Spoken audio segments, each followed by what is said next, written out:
Goranboyda 31 dekabr Dünya Azərbaycanlılarının Həmrəylik Günü və yeni ilin gəlişi ilə bağlı ümumrayon tədbiri keçirildi.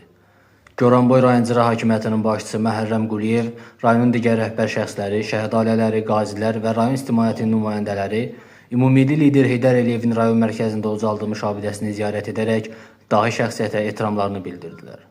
Bayram tədbirində icra başçısı Prezident Cənab İlham Əliyevin rəhbərliyi ilə dövlətimizin artan beynəlxalq nüfuzundan Respublikamızın hər yerində olduğu kimi rayonumuzda da bütün sahələri əhatə edən inkişafla bağlı ətraflı çıxış edərək 31 dekabr Dünya Azərbaycanlılarının Həmrəylik Günü və yeni ilin gəlişi ilə bağlı təbriklərini və xoş arzularını çatdırdı.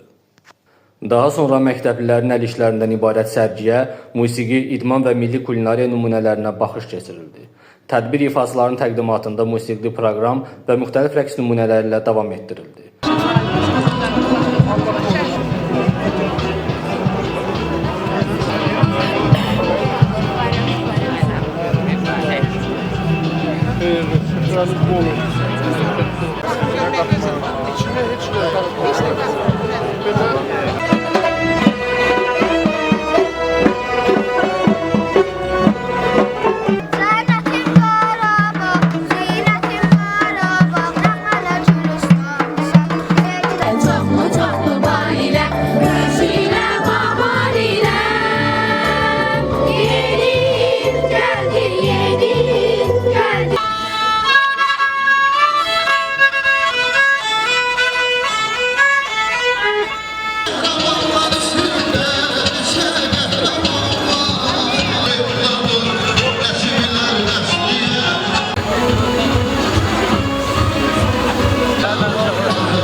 Ses versin eller, eteller çekisin.